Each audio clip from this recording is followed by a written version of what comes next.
So base building in Palworld can be very, very intimidating, but I'm going to make it as easy as possible for you to have a more fun and better experience in this game with some insane tips and tricks, so let's get started. If you want to skip to a specific part of the video, then check down in the chapter list below, but without further ado, let's get into it.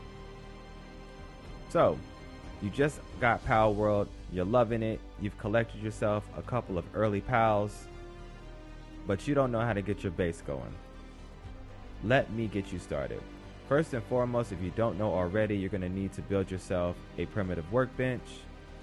After building a primitive workbench, you're going to need to go and collect yourself some paldium. And then after doing that, you're going to need to make this right here, the pal box.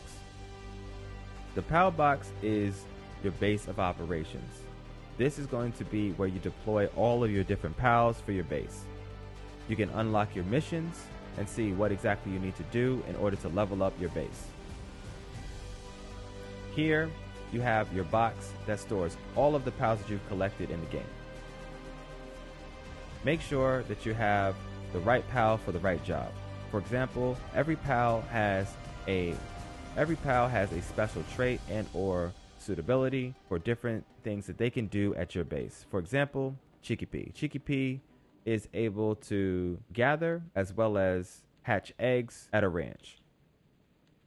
Pen Gullet is able to water plants, transfer things, and cool things down. Lambo is a pretty awesome pal because they can help you build things, and they're also good at the ranch. Of course, you and both your pals are going to be hungry from time to time, so make sure you're always keeping up with your food. Build yourself a quick and easy campfire, and if you have a pal that has kindling, they can come over here and help you to make sure that you're getting all your cooking needs done in a timely fashion. If it takes you too long to get some of this stuff done, you may want to consider leveling up your work speed in your stats. After you've created yourself some food, go ahead and feed yourself. Now that we're full, let's talk about all the pals that you're going to need for your base. The number one team or squad that you're going to need for your base is kind of like a basketball squad. So let's go over here. You're going to need Gumos, Lambo. At least 2 Lambos would be nice. You're going to need Catavia. You're going to need a Pun Gullet, Fox Parts, and maybe an Ecladeer or another Catavia. I think it's Cativa. I don't know. Just allow it. Anyways, I'm going to grab myself 2 Cativas.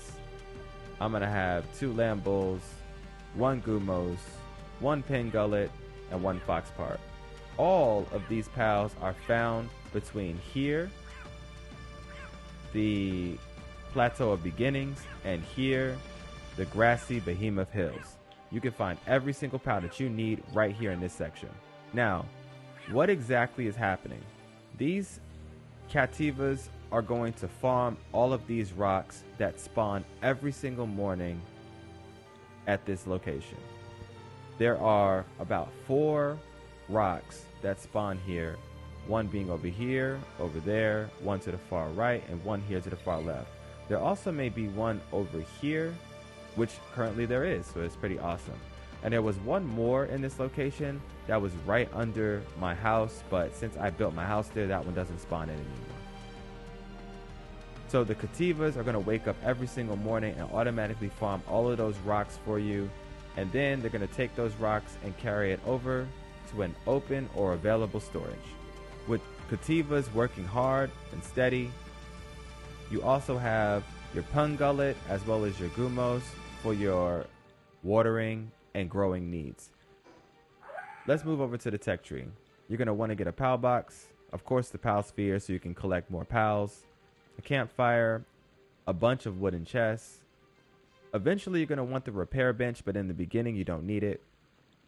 The wooden structures so that you can build a house to store your bed in, a lot of straw pal beds, and some cloth, as well as a common shield, a feed box, some clothes because it does get cold at nighttime. You will start to freeze. and the berry plantation. From that point on, you can progress by gathering the logging site, the PAL gear workbench, and a stone pit if you chose not to build your base of operations in this location. And that is pretty much all that's necessary in the opening of the game. You will eventually need to progress all the way to level 9 so that you can grab these hot springs and the crusher. And to do more advanced building, you're going to need the high quality workbench that you're not even allowed to see until level 11.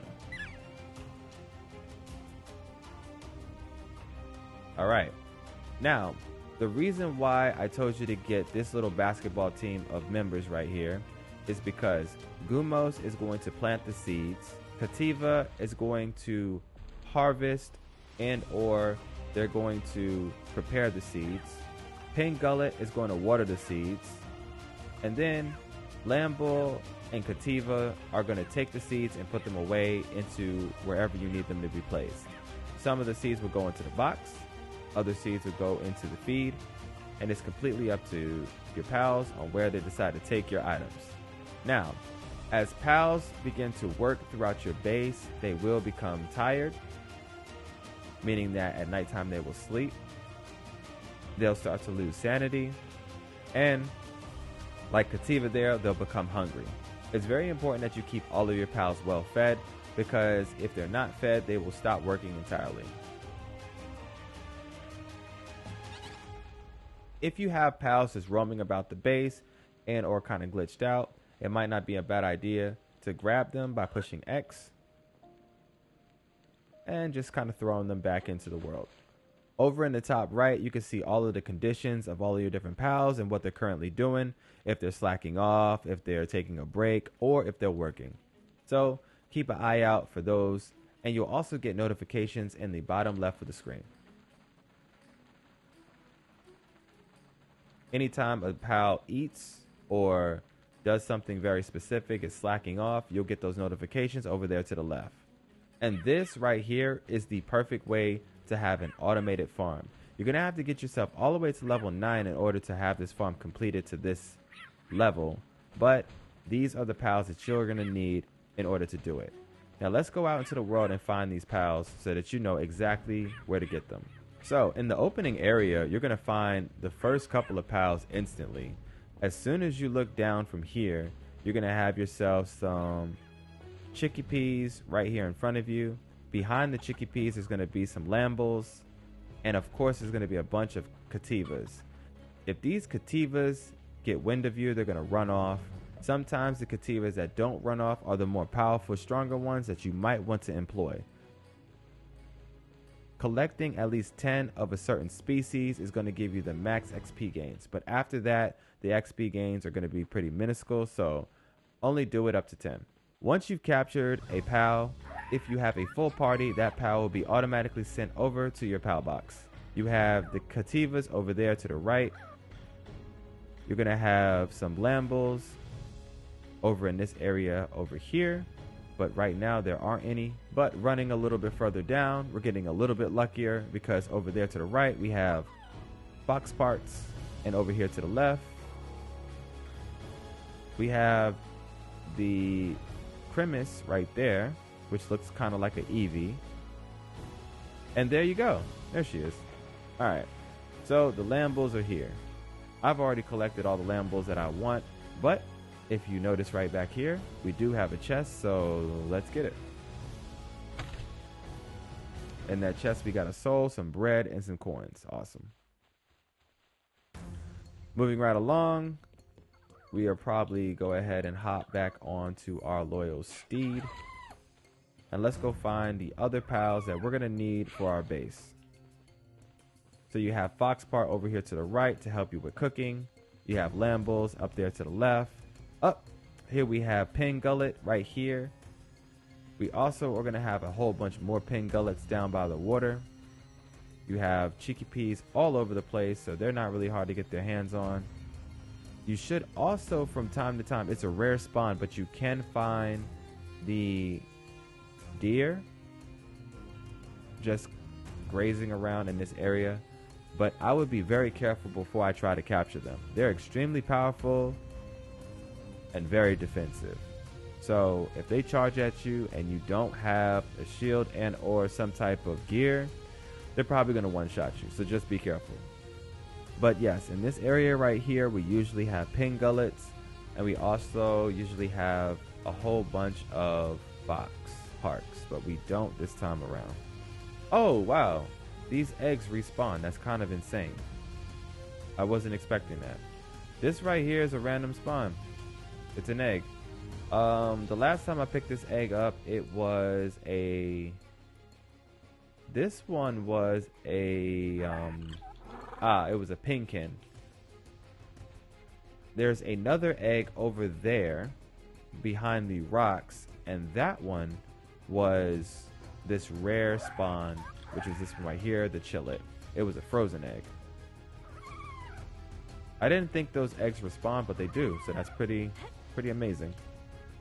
So just like the chests in the game, the eggs do respawn. It's turning nighttime, so we could do one or two things. We could build ourselves a little hut out here, put a bed in it and go to sleep, or we can just fast travel back home. Make sure you're always looking out for these locations right here. These are fast travel points that are going to help you traverse around this world a whole lot easier. Let's talk a little bit more about all the different pals that you want for your base. Cativas are going to be great pals that are going to help you with handiwork, gathering, mining, and transporting things. Lambos are also going to be very handy. They're also going to help you build things a lot faster, and they're going to transport things around for you. Fire parks are going to help you with cooking. Ecladiers are going to help you with, I guess you would say, harvesting the wood. So the lumbering. Gumos and Chiquipis are going to help you with gathering and with the ranch. Those are all the essential pals that you're going to need in the early game to see the most gains and get yourself an automated farm like this one. So if you like what we do here on the channel, I would really appreciate it if you smash that like button and sub to the channel so that you don't miss out on any more tips, tricks, guides, and playthroughs for this game right here, Palworld. If you're interested in more content like this, then why not check out my permadeath run where I'm trying to get all the way to the gym leader without dying and beating them. Or if you're more interested in trying to figure out some more tips and tricks for Palworld, then click on this video right here. But this was your boy M of MCSHD. For now, I'm out of here.